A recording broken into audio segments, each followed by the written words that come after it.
Hello အားလုံးမင်္ဂလာပါရှင်။ဒီနေ့မှာ China Visa ကိုမြန်မာနိုင်ငံကနေမဟုတ်ဘဲနဲ့ပေါ့နော်။ဒီပြည်ပကနေရှော့တာနဲ့ပတ်သက်ပြီးတော့ဒါ share လုပ်ပေးချင်တစ်ခုရှိရဲပေါ့နော်။အဲ့ဒါပါလဲဆိုတော့အခုကြီးစီမှာတော်တော်များများရှောက်တဲ့နိုင်ငံကကြတော့ဒီ China Visa ကိုပေါ့နော်။ရှောက်တာဘန်ကောက်နောက်ကစင်ကာပူအဲ့နိုင်ငံကလူတွေကအများဆုံး easy မှာရှောက်တယ်။ဆိုတော့ဘန်ကောက်ကလူတွေအနေနဲ့ပေါ့ရှောက်တယ်။ရှောက်လို့ရှိရင်တို့ဒီအခုကမေးတယ်လောင်းတန်းရှိလားအဲ့ဆိုရှောက်ပေးတယ်။ဒါအရင်တော့ဆိုလို့ရှိရင်တော့ဒီ China Visa ကိုဘန်ကောက်ကနေရှောက်လို့ရှိရင်အလွန်ဆုံးမှာကွာကြာချိန်က2ပတ်အများဆုံးမှာ3ပတ်အဲ့လောက်ပဲကြာတာဒါပေမဲ့အခုနောက်ပိုင်းဘာဖြစ်လာလဲဆိုလို့ရှိရင် Visa တွေအရန်ကြာလာတယ်တစ်ခါကြလို့ရှိရင်တော့တစ်လခွဲတစ်ခါကြလို့ရှိရင်တော့2လလောက်ထိကိုကြာလာတယ်ရှိနိုင်တယ်ဆိုတော့အဲ့လိုမျိုးကြာစောက်တယ်ဟုတ်ပြီအဲ့ဆိုရင်ပြီးအောင်လားပေါ့နော်အောင်တယ်ဒါပေမဲ့အောင်တဲ့သူလည်းရှိတယ်လို့မအောင်တဲ့သူလည်းရှိတယ်ဆိုတော့ဘယ်လိုလူမျိုးကမအောင်တာလဲဆိုလို့ရှိရင်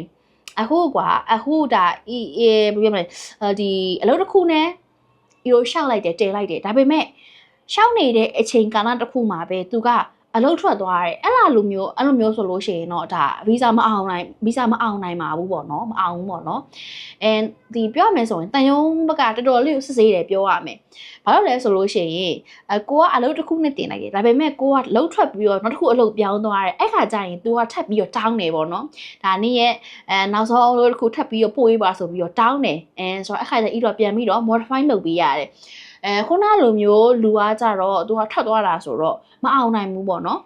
အဲ့လိုမျိုးလေးလည်းရှိရယ်နောက်တစ်ခုဒီ China Visa ကိုထိုင်းကနေပြီးတော့မလျှောက်ပေးတာရှိတယ်ဘယ်လိုမျိုးလဲဆိုလို့ရှိရင်လောင်းတန်းနဲ့မဟုတ်ဘူးဆိုလို့ရှိရင်တော့မလျှောက်ပေးဘူး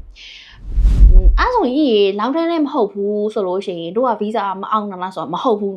Visa အောင်တယ်ဆို100နဲ့လာတယ်14ရက်နဲ့လာတယ်Visa တော့အောင်တယ်ဘာလို့လဲဆိုလို့ရှိရင်ဒီ time ကိုဝင်ထားတဲ့ stamp ကရှိတာကိုအဲ့ခါကျ Visa အောင်တယ်ဒါပေမဲ့ဗမာသွားပြီးတော့အဆင်မပြေဘူးလဲဆိုလို့ရှိရင် China ကိုဝင်တဲ့အခါ China immigration မှာဒီအဆင်မပြေဘူးပေါ့နော်ဘာလို့လဲဆိုလို့ရှိရင်တို့ China ဒီ sticker ကိုကတ်ပေးလိုက်တဲ့နိုင်ငံကမြန်မာနိုင်ငံကဆိုမြန်မာနိုင်ငံဆိုတဲ့ဟာပါတယ်ဒါဘန်ကောက်ဆိုရင်ဘန်ကောက်ကနေပြီးတော့ကတ်ပေးတဲ့ဥစ္စာပါပြီးသားအဲ့ဒါကိုမှကိုကမြန်မာ passport ကင်လာတယ်ဒါမှအဲ့ဒါကိုဒီပြပကနေကတ်ပြီးတော့လာတယ်ဆိုရင်ဘာလုပ်နေရလဲပေါ့နော်ဥမာဘန်ကောက်ကနေလာတယ်ဆိုလို့ရှိရင်ဘန်ကောက်မှာဘာလုပ်နေတာလဲဆိုလို့ရှိရင်ကိုကကျောက်တက်နေတယ်ဆိုလို့ရှိရင်ကျောက်တက်ကိုပြပေးရတယ်အဲ့လိုမဟုတ်ဘူးဆိုလို့ရှိရင်အလုံးညာလားအလုပ်ရဆိုလို့ရှိရင်လည်းဟာကိုပြပေးရတယ်။ဒါမှမဟုတ် time visa လားအဲ့ဒါဆိုလို့ရှိရင်လည်းကိုပြပေးရတယ်။အဲ့လိုမျိုးပြပေးရတယ်ပေါ့နော်။အဲ့လိုမဟုတ်ပုံမှန်တော့မှကွာဒီ immigration မှာ China immigration မှာဒီမှာ passport ကင်လာရင်တော့မှနည်းနည်းလေးသိရမလားအဲ့လိုမျိုးနည်းနည်းလေးမေးတာမြန်တာရှိနေတာဆိုတော့ဒီလိုမျိုးကိုဖြစ်လာမယ်ဆိုလို့ရှိရင်ဒါအဆင်မပြေဘူးပေါ့နော်။အဲ့ဒါကြောင့်မလို့ တော့ဒါမလျှောက်ပေးရပေါ့နော်။မလျှောက်ပေးရချိုးကြောက်လည်းဒါနားလေတယ်ပေါ့နော်။ချိုးကြောက်လည်းဘာလို့မလျှောက်ပေးရလဲအဲ့လိုမျိုးလေးဖြစ်တာပေါ့နော်။ဒါတော့